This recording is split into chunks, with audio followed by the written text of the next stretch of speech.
Bienvenido, Carlos. Gracias por recibirnos en tu casa. Ahora que te las vamos a estar apropiando un poco en el futuro. Gracias por acceder a esta entrevista. Y bueno, queríamos arrancar desde lo más viejo de todo.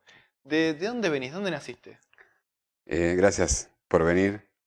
Nací hace 55 años, de casualidad, en un hospital en San Martín y fui criado hasta los 17 años en el partido de San Isidro, más exactamente en Boulogne, cuando no había nada más que campo.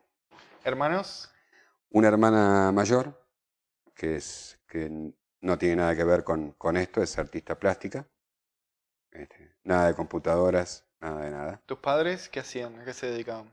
Papá era ingeniero, fue uno de los primeros ingenieros en robótica que hubo en Argentina.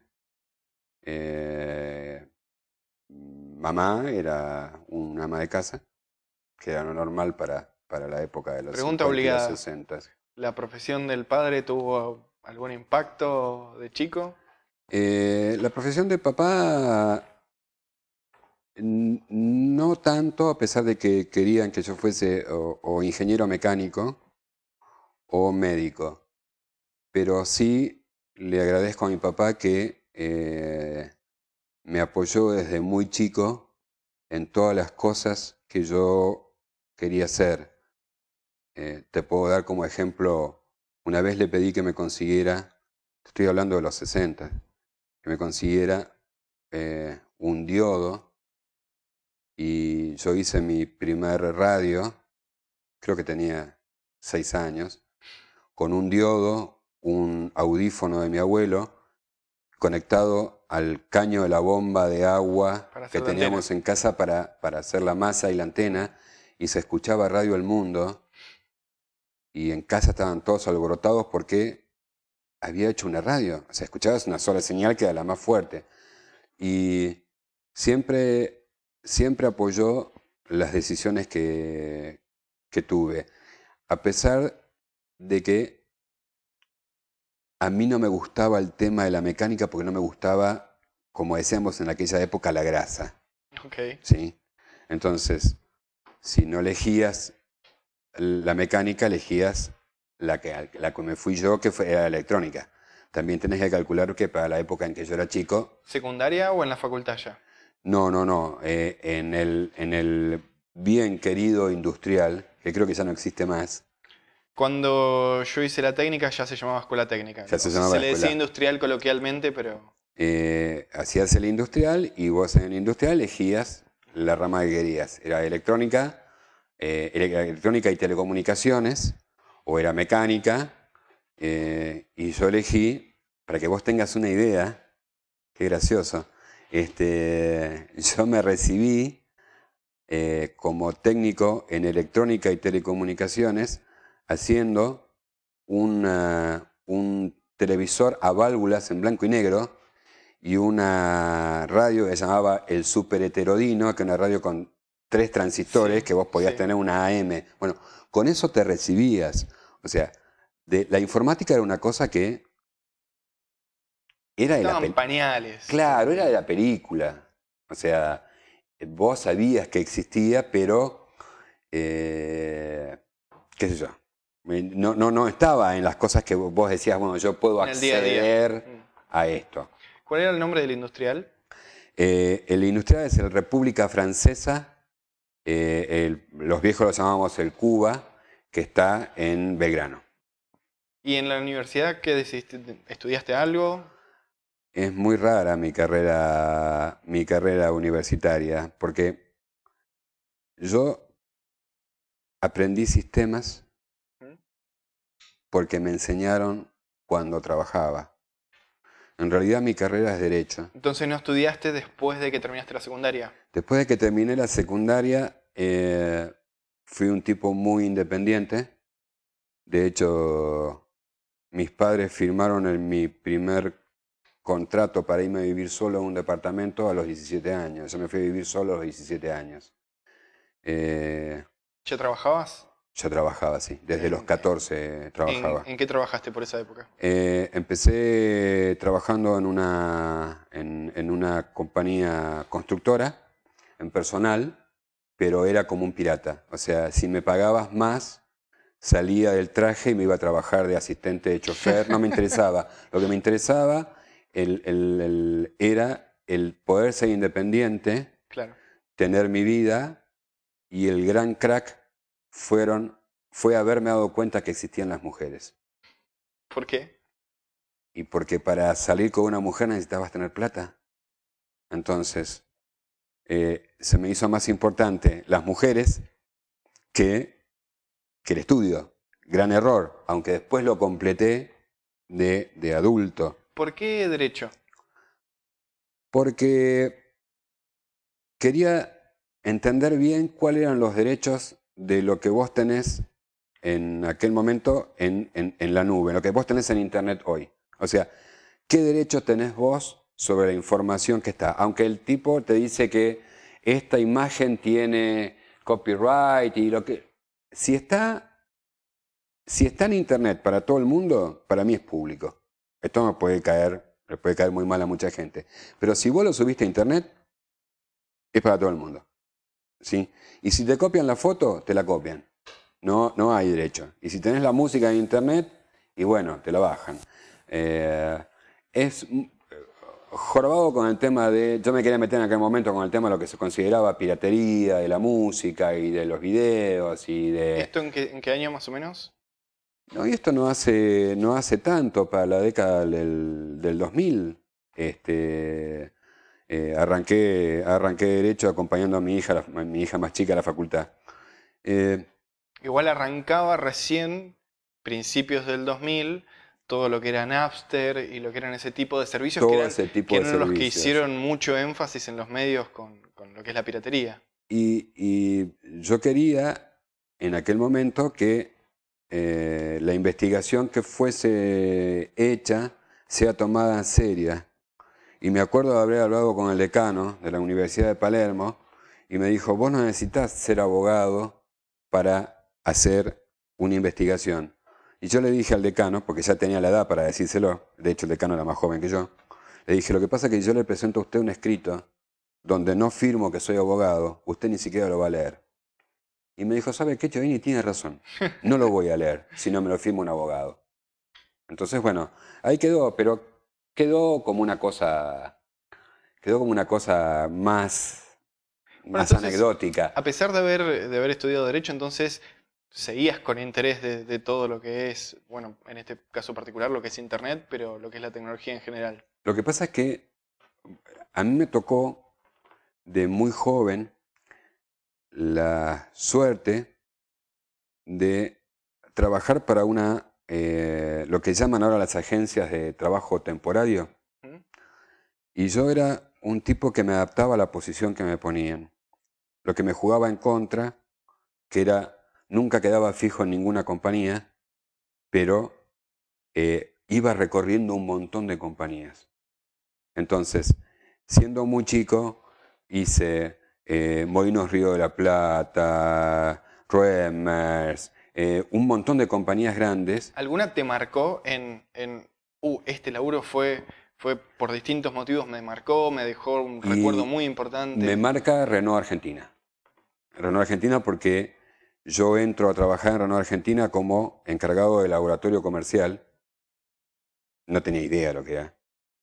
Pero era el entender, o sea, el llevar un registro de todos los vendedores y todas las ventas de los autos para que el vendedor vuelva a visitar a ese cliente a partir de cuando vos cambiabas un auto, 2 o 3 años.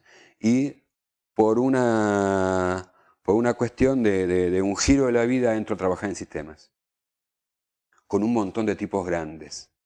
O sea, con un montón de hombres y mujeres que eran, para aquel momento, viejos como era yo, y yo era un pibe muy joven. ¿Año de esto? Y estamos hablando de los 80s. ¿Qué sistemas? Teníamos un Texas Instrument de la serie S900 de 16 instrucciones, si no me equivoco. Bueno, con eso manejábamos toda la parte de fabricación, todo lo que se facturaba y se fabricaba en Renault, porque vos tenías que pasar todas las noches un informe. Lo pasábamos por una línea punto a punto, con un módem, un acoplador acústico, no un módem, porque no existía todavía el módem por módem, y hacíamos una llamada a la noche a Francia para mandarle el informe de lo que se había vendido. Era muy divertido porque, primero, estábamos en una pecera de vidrio, porque tener sistemas era una cosa que te hacía ser una empresa importante. Muertos de frío, porque era lo mismo que si te ponen ahora al lado de... Center. Claro, un data center, pero era todo el día así. Muertos de frío, invierno y verano, con gente que sabía mucho y que me enseñó a mí a entender una computadora. El tema de enviar esas cosas, el tema de aparecer un día yo pedirle a mi papá un televisor que tenía blanco y negro portátil y aparecer con una Sinclair, una Z81, Sí. y decirles a estos hombres, esto es una computadora, y me miraban como diciéndome, pues yo era Carlitos, o sea, era el más chico de todos, era Carlitos.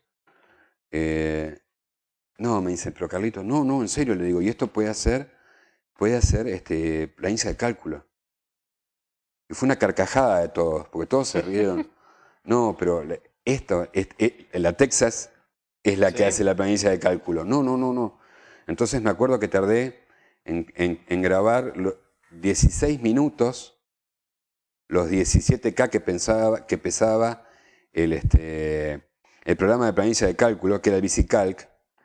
Y cuando vieron las líneas y yo les mostraba que podía sumar en el tecladito, estaban totalmente alucinados. Pueden creer. Y después tardé como 25 minutos más en grabar un juego de ajedrez. Y vos movías una pieza de ajedrez y... ¿En esa ya podías cargar por audio? Cargabas por audio, sí. Yo grababa porque le había sacado el televisor a mi papá y el grabador Rancer a mi hermana. Entonces con eso podías cargar con el cassette, podías cargar información. Olvídate de disquete, nada por el estilo. No. Eso, Digo, para la gente que no lo sabe, que por ahí es más joven, que en esa época, yo tengo la Sinclair, la ZC80, la que llegaba acá, que también con cassette de audio, vos conectabas el grabador, la salida de audio a la entrada, ponías load, play y cargabas. Y ahí cargabas. Sí. Y tenías que esperar a que pase todo. Y tenías que esperar a que pase. Y ahí aprendí muchísimo. Fue gente que... una cosa es cuando vos aprendés con un docente, porque yo soy docente, pero el docente explica, y bueno, entendés, no entendés. Sí, es más mecánico. Y esta gente le interesaba enseñarte. Le interesaba enseñarte, no era leer el libro, era agarrar la máquina, entenderla. Es una manera diferente. Yo te puedo enseñar mucho con un libro, pero si yo te llevo a la máquina y te llevo a trabajar directamente, la manera de entender es diferente. Al menos para mí fue diferente. En el backstage nos estabas contando dos cosas que las tenemos que traer. Primero, tu primer celular. Mi primer celular fue un celular que después de la época de Renault, yo tuve la suerte de no volver a trabajar nunca más para nadie. Siempre trabajé para mí. Y con mi socio nos habíamos comprado un celular de Motorola, de Movicom, que era una valija con las baterías y todo el celular, y tenías un cable. Y lo habíamos pagado en aquel momento $6.000, que era un infierno de plata. Era un infierno de plata. Y yo iba a reuniones, entonces le decía a mi socio, yo entro a las 4 de la reunión, vos 4:20, 4:25, llámame por teléfono. Entonces, en el medio de la reunión sonaba el teléfono. Yo le decía, perdón, agarraba la valija, sacaba el cable con el teléfono, decía, estoy en una reunión, no te puedo atender, llamame en una hora. Pedía las disculpas del caso y seguía. Todo el mundo se quedaba. Entonces cuando terminaba la reunión, todo el mundo quería ver el teléfono, porque el teléfono no era una cosa que tenía todo el mundo, un teléfono celular. A lo sumo vos en aquel momento tenías un radiollamada, ¿sí? Y un radiollamada y no un busca personas como ahora, sino tenías el radiollamada que te sonaba y la señorita te decía, señor Chiodini, lo están esperando en tal lugar a todo volumen. Bueno, una cosa rara. Con la radiollamada me hiciste acordar antes de que vayamos cerrando. Hay ahora en el Museo de Informática una propuesta de videojuegos y ¿qué relación hay con el Tetris y esas radiollamadas? Yo a lo único que pude acceder siendo un chico joven fue al Pong. Después no estaba bien visto como es hoy que un hombre casado se compre una consola de videojuegos. La realidad no estaba bien visto. Vos si yo llevaba a mi casa una computadora o una consola de videojuegos era una cosa, o sea, vos eras un tipo adulto, estabas casado, tenías que mantener tu familia. Y yo tenía la vuelta de Renault un lugar de fichines. Y a mediodía me escapaba, yo ya era, o sea, era un chico. Joven adulto. Era un chico, pero era un hombre, porque tenías la posición de ser un hombre. Claro. Y me iba de traje y me compraba fichas para jugar al Tetris, porque me apasionaba jugar al Tetris. Entonces estaba metido entre un montón de pibes de secundaria. Hoy sería una cosa, un pecado mortal. Sería un poco extraño. Sería muy extraño. Y estaba metido con una máquina y me ponía a jugar al Tetris desesperadamente hasta que mi secretaria me llamaba por el radiollamado y me avisaba que me estaban esperando, me estaban buscando. No, ella sabía dónde iba. Ella sabía porque tenías que decirle dónde estabas. Pero era mi pasión. Eso y en mi primer matrimonio y antes de divorciarme, hoy uno sale y se va con amigos. Para mí en aquel momento era ir a un fichín que estaba a 2 cuadras de mi casa en Belgrano a jugar al Blockout. También, sí, que era el Tetris como en 3D. Era como el Tetris en 3D y salía de mi casa porque no tenías compu en casa, nones. Era muy privativo y me iba a jugar al Blockout para no Yo discutir con mi tengo un 5 y mujer. cuarto, al Blockout. ¿Lo tenés? Lo tengo, sí. Pregunta, ¿en qué año se te ocurre la idea del Museo de Informática? La idea del museo se me ocurre... yo fui un gran coleccionista. No un coleccionista, fui un juntador. Ok. Un juntador. El coleccionista es un tipo que colecciona algo y lo tiene en perfecto estado y todo tiene una correlación y un porqué. ¿Vos lo usabas y después lo guardabas por nostalgia? Yo lo usaba, lo guardaba y en mi posición de docente y en enseñar planilla de cálculo, yo empecé trayendo computadoras para mostrarle a mis alumnos, que son todos la generación tuya, cómo manejabas planilla de cálculo en otra época.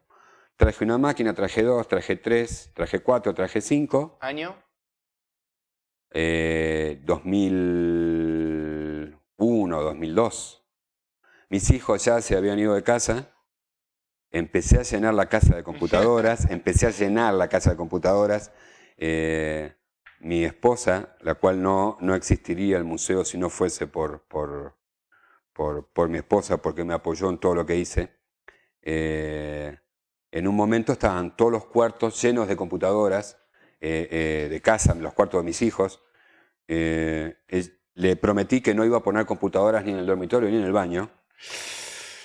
Pero era un descontrol, te lo juro, era un descontrol mi casa. Entonces, en ese momento teníamos unas 600 computadoras en casa. Y decidimos, porque no había en la Argentina ni había en Sudamérica, crear el Museo de Informática como una fundación para que perdure más allá de lo mortal que yo puedo ser. ¿Sí? Las fundaciones tienen una duración de 99 años, yo no voy a... Y además había algo, la tumba no es tan grande como para que te entierren con todas las computadoras. Entonces, bueno, yo seguí, cuando todavía a nadie le interesaba coleccionar computadoras, a comprar grandes volúmenes de computadoras para acrecentar el patrimonio del museo, y las computadoras costaban nada. ¿Por qué? Porque todos los que tenían home computer querían pasarse a PC, o sea, desechaban la home computer, o te la regalaban, o fue un vos... salto muy grande de generaciones. Claro. Yo me acuerdo de ir a comprar, ir a la revista, a la redacción de la revista Para Ti, y comprar un cuarto lleno de Macs. Era un cuarto lleno de Macs. Era impresionante lo que había de Macs. Y no sé, en plata de hoy era, no sé, dame 400 pesos, pero por favor llévatelas. Claro. Hoy son máquinas, ¿sí? Porque había Apple II, Apple IIc, Classic, todas máquinas que son todas coleccionables. En aquel momento era una molestia. Claro. Bueno, esto siguió, hasta que hoy tenemos un patrimonio que es un poco mayor a los 30.000 equipos. Número impresionante. El número es impresionante, y según nuestros cálculos somos después del Silicon Valley, obviamente es imposible alcanzarlos porque ellos tienen todo. O sea, todo lo inventaron ellos y ellos tienen todo lo que se hizo. Mano. Y todo a mano. En patrimonio seríamos el segundo en cantidad de piezas. Tenemos equipos grandes, creo que somos los únicos que tenemos todavía en el país 360, los grandes equipos 360, cinta, 370, 390. Igual una particularidad que tiene este museo que otros no las tienen y que a mí gente de afuera me ha preguntado porque le llamó la atención, fueron los clones que llegaban acá.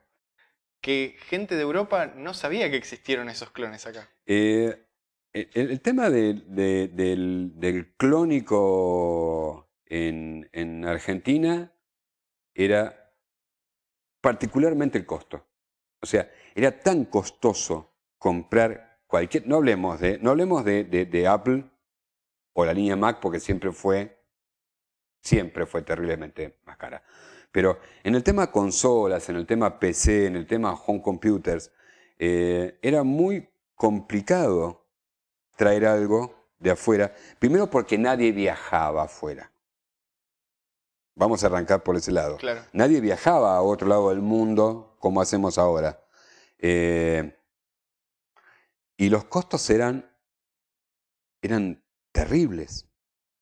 Eran altísimos. O sea, vos tener una compact, lamento no tener ninguna acá, pero una compact, una Oxford, una portable, que es lo mismo que una máquina de coser con manija. O sea, vos llegabas con eso a una oficina y eras Gardel, Lepera y los guitarristas. O sea, era como yo con la historia mía del celular. No era para todo el mundo. Pero también traerla era pasar por la aduana. Claro. Porque en la aduana no entendían qué traías vos. ¿Qué es eso? ¿Es un televisor? ¿Es una cosa? Bueno, el tema del clónico aquí se hizo mucho. La historia argentina de la década de los 80 es bastante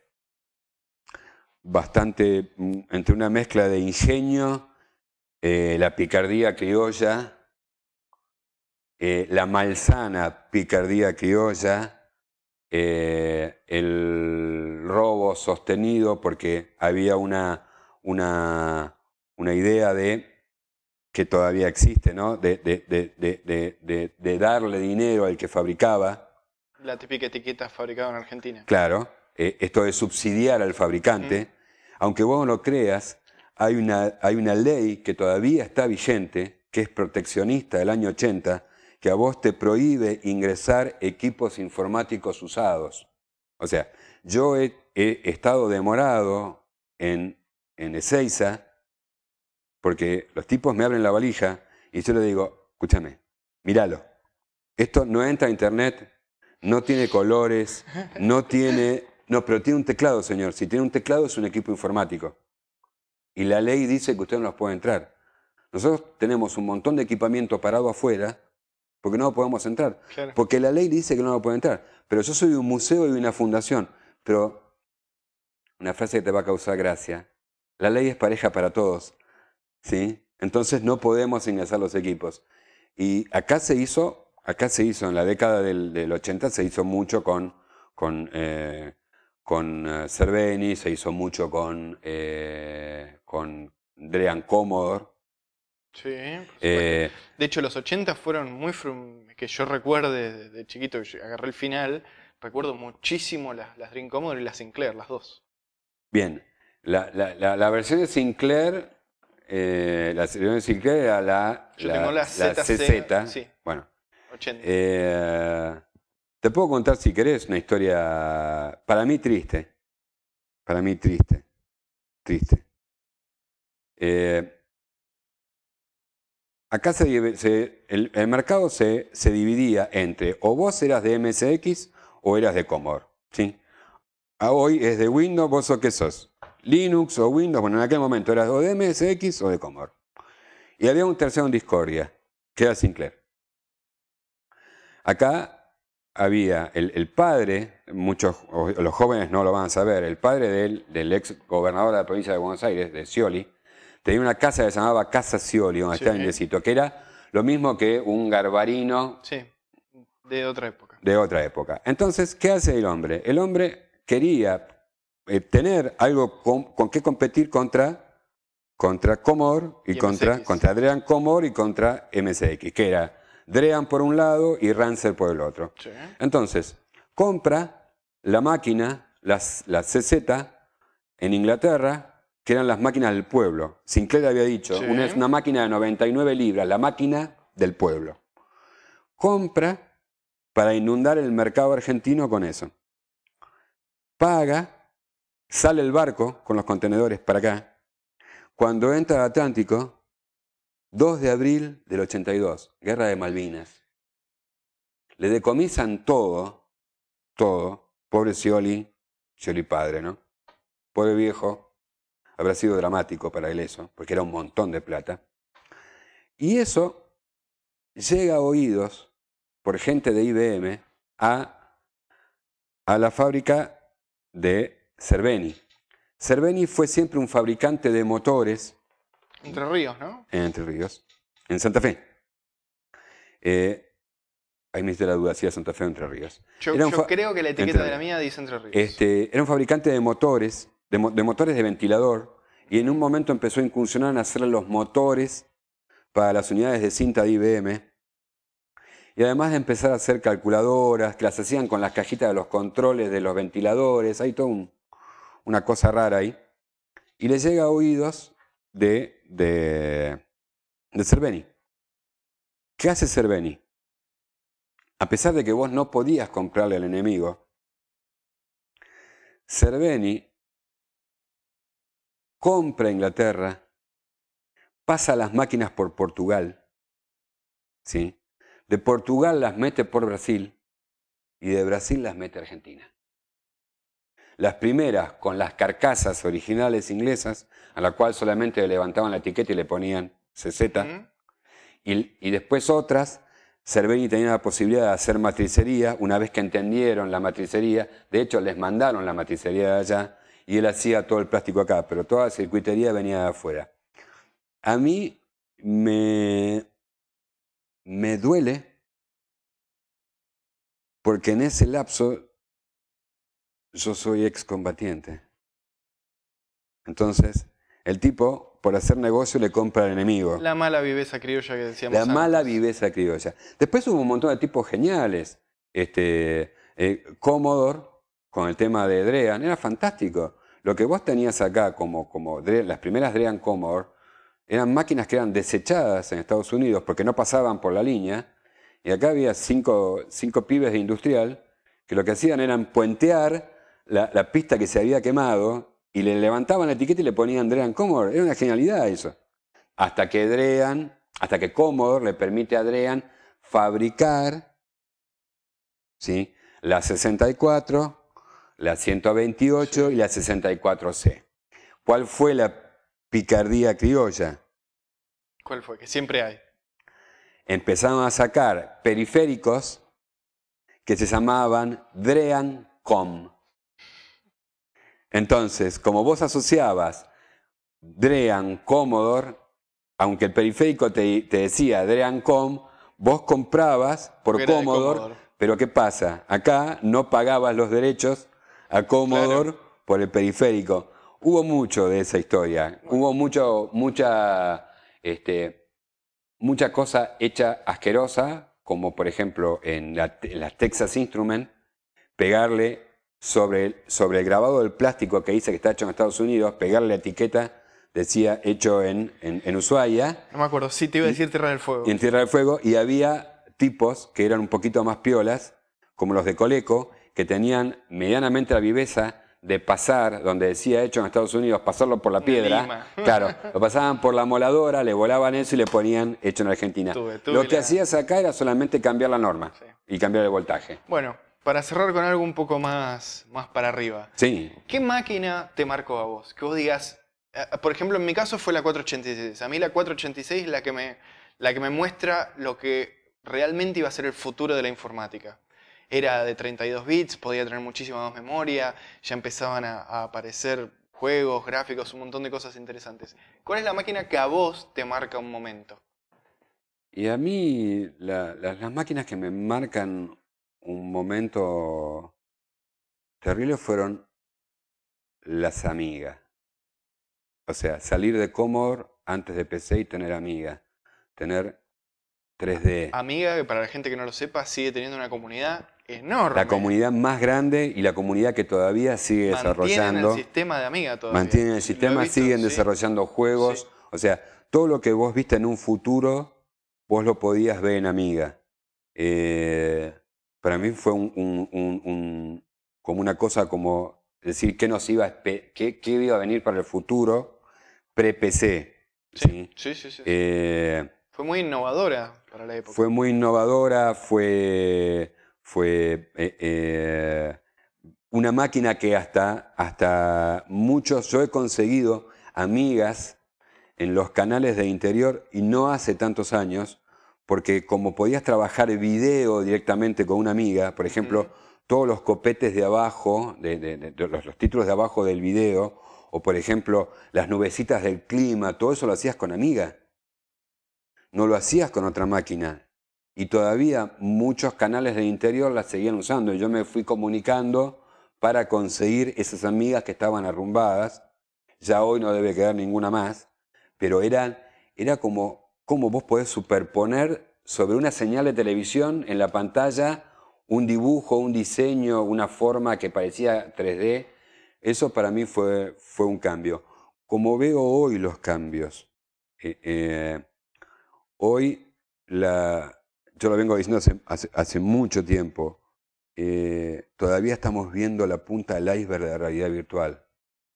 Sí. La punta del iceberg. Va a ser un mundo que va a hacerse grande hasta que los muchachos larguen en el mercado ya no la realidad virtual, sino todo el tema holografía. Todos sabemos que es una holografía, todos vimos que hay holografía, nadie vio todavía puesta de holografía. La holografía está, no es el momento de largarla en el mercado. Una vez que tengamos la posibilidad de poder interactuar con alguien en este espacio, no metidos en un espacio ficticio, sí.